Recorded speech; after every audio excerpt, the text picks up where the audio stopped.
दोनों लोगों का हमको लगता है जो आदर्श आप लोगों ने स्थापित किया। मैं वहाँ 1986 में विद्यार्थी था जब पहली बार कॉलेज में विज्ञान की मान्यता मिली। 36 लोग हम लोग पढ़ते थे और कई बार ऐसी चीजें देखने को मिलती थी कि जैसे बिना इंजन के ट्रेन चले, बिना किसी निर्देश के जितनी बढ़िया पढ़ाई जो श्यामपट वर्ग आदरणीय गुरु जी ने अभी कहा भी हमने देखा, शायद वैसा अब संभव नहीं हो पाएगा। पूरा यहाँ तक गणित के शिक्षक का हम देखें, यहाँ तक का काला वाला पूरा सफेद हो जाता है और सारे सवाल, क्योंकि विषय ऐसा था, क्षेत्र ऐसा था कि केवल और केवल सारा काम शिक्षकों को करना रहता है। अभिभावक से वहां कोई अपेक्षा नहीं थी। और जो चीज हमने सीखा हाई स्कूल में, शायद वही चीजें हम लोगों के अंदर अब भी हैं। आगे पीछे बहुत देखा, लेकिन इस तरह का शिक्षण कार्य नहीं देखा जिस तरह से पिताजी और वहाँ के विद्यालय के शिक्षकों में हमने देखा। इंटरमीडिएट में संस्कृत पढ़ाते हुए हम देखे थे उनको, हम लोग भी पढ़ाते हैं, लेकिन प्रत्येक जो शब्द कठिन होते थे उनको श्यामपट पर लिखना, उसका विधिवत उच्चारण कराना सारे बच्चों से, ये अब कहीं नहीं दिखा। बार बार जब हम लोग सारे लोग 11 लोग एक साथ पढ़ते थे,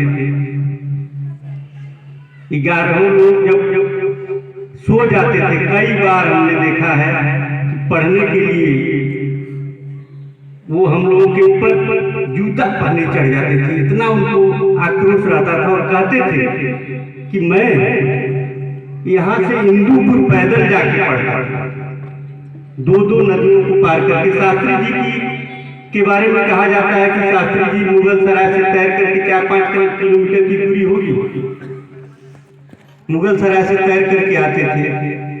लेकिन फरेन नाला जो बिलाई की स्थिति में जो देखता होगा, हम लोगों जैसा आदमी तो देख के डर जाता। उस नाले को भी लगभग जब कभी नाव नहीं मिलती थी, तैर के आना, तैर के जाना, बरसों तक पैदल जाके यहाँ से इंदुपुर। शायद अब हम लोग मोटरसाइकिल से भी जाने में डरते हैं, साइकिल तो विषय है। जब मैं बीएड करने के बाद आया, हमारे मन में आया कि हम एक विद्यालय खोलें। विद्यालय हमने खोला, चिल्ड्रन एकेडमी खोला। जब इंटरमीडिएट की मान्यता लेनी हुई, आदरणीय साहिब जी मौजूद हैं, आदरणीय श्री रामलोचन जी ने जब इसका भूमि पूजन किया, उसके बाद नामकरण के लिए तमाम जद्दोजहद हुआ कि कैसे किसके नाम पर विद्यालय रखा जाए। तो हमारे साथ उस समय काम नहीं कर रहे थे, उस समय इलाहाबाद में तैयारी कर रहे थे हमारे छोटे भाई। तो हमसे उनसे कई बार ये हुआ कि कैसे नामकरण किया जाए। उन्होंने कहा कि देखिए, किसी भी हमारे मित्र मणिदेव मल जी हैं, आपने बड़े भाई, आपने कहा कि देखिए ऐसे व्यक्ति के नाम से नामकरण होना चाहिए जो शिक्षा जगत से जुड़ा। तब हमने तय किया कि ठीक है, उनके नाम से हम लोग विद्यालय खोलेंगे। विद्यालय का काम हम शुरू करते थे तो कभी हम लोगों के जो एक अभिभावक और एक गुरु और शिष्य का रिश्ता होता है, जैसे एक पिता के साथ जो हम लोगों का संबंध था, वो ऐसा रहता था कि हम लोग उनके सामने जाने से डरते थे। चाचा जी के पेट पर हम लोग लुटते थे, लेकिन उनके सामने जाने से सब लोग डरते थे। मैं तो बहुत छोटी चीज हूँ, इनके तीनों भाई थे, चाचा जो बड़े वाले चाचा थे कभी कभार बैठते थे उनके पास, ये लोग भी उनसे दूरी बनाए रहते थे, इतना सम्मान उनका करते थे। जब ऐसी परिस्थिति कभी पैदा होती थी उनके इनसे कहते थे, सहयोग करते थे, कमरा बनना शुरू हो जाता था। जब बन गया, दीवार खड़ी हो गई, तब कभी कभार पूछ लेते थे कहाँ से बनवाओ, तब छत कैसे लगेगा। तो हम कहते थे कि लगेगा, धीरे धीरे हो जाएगा। तब मुझे कई बार याद है कि सादे चेक पर साइन करके वो हमको दे दिया करते थे और हम जाके निकाल लेते थे। ऐसी परिस्थिति में दुर्भाग्यवश क्या कहा जाए, जब वो हमारे बीच नहीं है तो हम लोगों की जिम्मेदारी थोड़ी और बढ़ गई। परिवार बड़ा है, सब लोग पढ़े लिखे हैं, तमाम लोग नौकरी चाकरी में भी हैं। जब जिम्मेदारी बढ़ी तो हमारे उनके जीवन काल में ही उनके नाम से मैं एक महाविद्यालय खोलना चाहता था, जिसके लिए जमीन भी हमने खरीदा, लेकिन दुर्भाग्य से वो काम नहीं हो पाया। बाद में जाके हम यहाँ से 450 किलोमीटर दूर 450 किलोमीटर दूर मैलानी में हमने जमीन खरीदा और वहाँ एक महाविद्यालय लगभग स्थापित हो चुका है।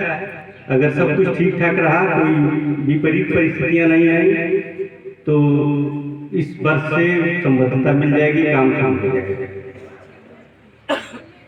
उस समय की कठिनाई को ध्यान में रखकर कि जब हमारे गार्जियन 20-20 किलोमीटर पैदल जाके पढ़ा करते थे, तो हम लोगों की इस समाज के प्रति क्या ड्यूटी है।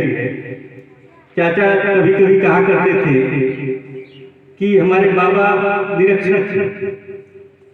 वो कहते थे कभी कभी, ये लोग जब पढ़ते थे तो कहा करते थे कि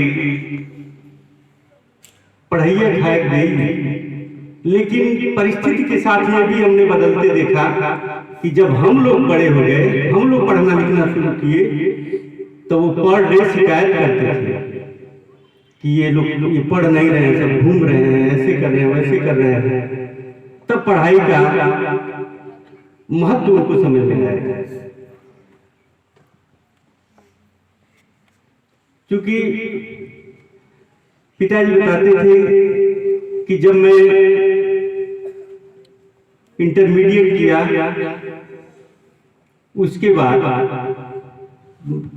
18 दिसंबर 1964 को उन्होंने स्वावलंबी इंटर कॉलेज बिशनपुरा में शिक्षक के रूप में ज्वाइन किया। 1 साल 1.5 साल तक काम किए। उस बीच प्रबंध समिति में ऐसी व्यवस्था दी प्रबंध समिति ने कि जितने लोग अनट्रेंड हैं उनको हटा दिया गया, इनको हटा दिया गया। आए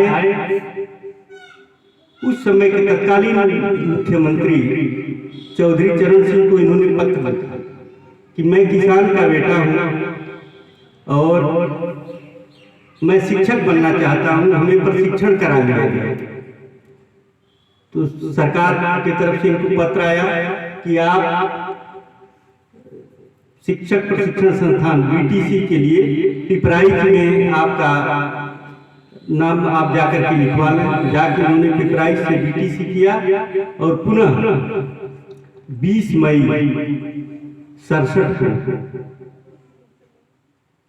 छितहरी प्राथमिक विद्यालय में शिक्षक के रूप में ज्वाइन किया और 1 जुलाई को 1.5 माह का वेतन लेने के बाद स्वावलंबी इंटर कॉलेज के तत्कालीन प्रधानाचार्य, जैसा कि हमारे गुरुजन हमको बताते हैं और अन्य लोग भी बताते हैं कि प्रधानाचार्य जी इनको बहुत मानते थे, तो उन्होंने पुनः बिशनपुरा इंटर कॉलेज में इनको जेटीसी वेतन क्रम में ज्वाइन किया। और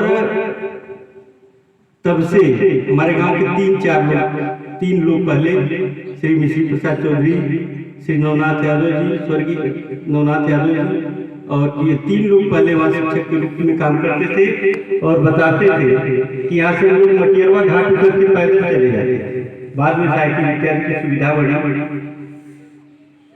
तो आदर्श शिक्षक मैंने इसलिए कहा, ये भी व्याख्यान रखा कि आदर्श शिक्षक में जितने गुण होने चाहिए, एक सामाजिक जीवन जीने के लिए सारे गुण उन लोगों में मौजूद थे। उनके सारे साथियों को हमने देखा था अत्यंत अत्यंत कर्मनिष्ठ, कर्म के अपने काम के प्रति सजग। जब कभी कभी हमने देखा कि पढ़ाई लिखाई में हम लोग ढिलाई करते थे थोड़ा सा, क्योंकि उनकी पुण्यतिथि है, याद करना रहता है, तो नाराज होते थे। तो हम लोगों से वो कहते थे चलो चलो तुम्हें गन्ना कूड़ा, और सब लोग जाते थे, वो दूर से केवल देखते रहते थे। तब जब तक वो हट नहीं जाते थे तब तक खेत में काम करना पड़ता था।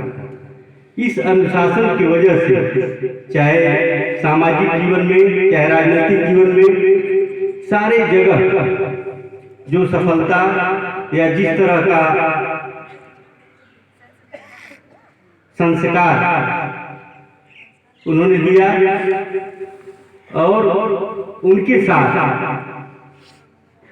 गजब का अनुशासन, गजब का भातृ प्रेम हमने उन लोगों में देखा। कभी भी हम लोग भी भाई हैं और लोग भी भाई होंगे, हमेशा टकराहट हो जाती है, लेकिन उन लोग चारों लोगों में कभी हमने नहीं देखा कि आपस में कोई संवाद हुआ हो, कोई इस तरह की बात। तो उनके आदर्शों पर चलते हुए हम लोग इस क्षेत्र में क्वालिटी एजुकेशन, गुणवत्ता परक शिक्षा देना चाहते हैं। यही मेरे समझ से उनके लिए सच्ची श्रद्धांजलि। अब हम इस कार्यक्रम को और